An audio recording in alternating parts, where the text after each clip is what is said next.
Hey, good morning, guys. Welcome back to the Rod Shop. Today we're going to be talking about guide layout, so stick around. Okay, so one of the more common questions that I get is, do you have a guide layout for X blank? And more often than not, the answer to that question is yes, sort of. And here's why. So let's talk about blanks for a second. Carbon fiber material is a natural material that is manufactured. There is a range in which it is considered an acceptable manufacturing process for that specific type of material. It's not exactly identical. Humans then take that material and put it on a mandrel and hand roll it, typically, to build these blanks that you and I are building on. Also introduces a little bit of error in consistency. So if I have an MB705, as let's say I have 5 of them, because you guys know I build multiple rods at a time, sometimes, one MB705 is not necessarily going to be exactly the same as the 5th one or the 3rd one.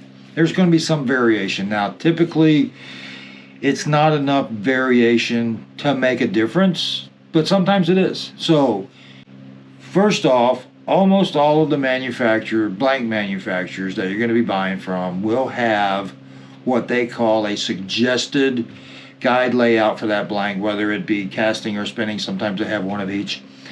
Not all of them have all of these suggestions for every blank model they offer. I know the question came up this week over the ST1044. That's a fairly new blank, and NFC does not have a recommended guide layout chart for that yet.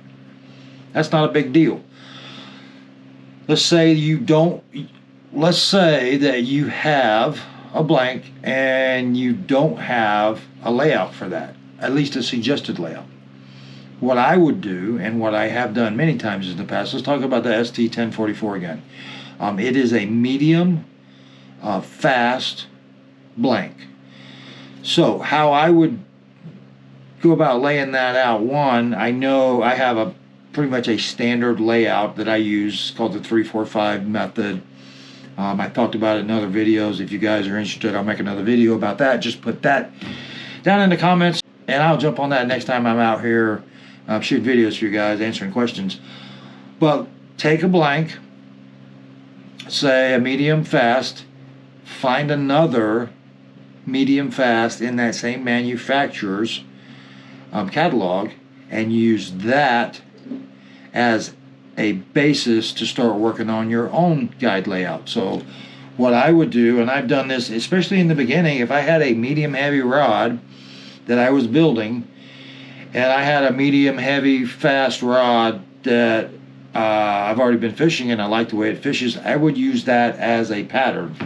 Let's say you have a 7-foot blank that is a heavy fast, and then you have a 6-foot blank that is a heavy fast. Well, you're going to use the tip end of that kind of as your example, but here's the kicker to all of that, and the reason that you always test. Everything's not the same. Handle placements are not the same from rod to rod. Materials differ slightly from rod to rod.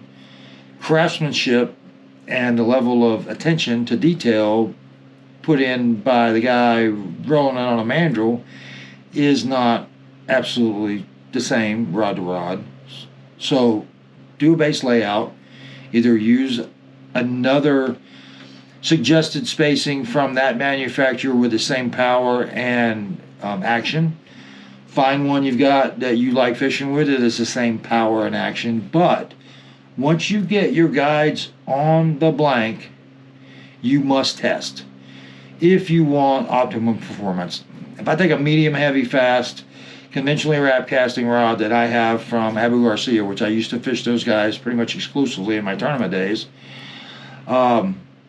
and I had a medium heavy fast 7-foot blank, you could throw the guides on in the same place and it's probably going to fish okay. Is it going to be optimum performance? Probably not. Is it a noticeable difference to most fishermen? Probably not. But if you are building for yourself and you want optimum performance, or you're building for a client, which I think you should strive for optimal performance because that's what they're paying for in a custom rod, is you got to have one of these. This is a $5 guide alignment tool from Mudhole, with some probably 45-pound braid. This happens to be Power Pro and it's yellow, and it's because that's what I had over there in the box, and yellow makes it easier for me to see. I got about 10 feet on it.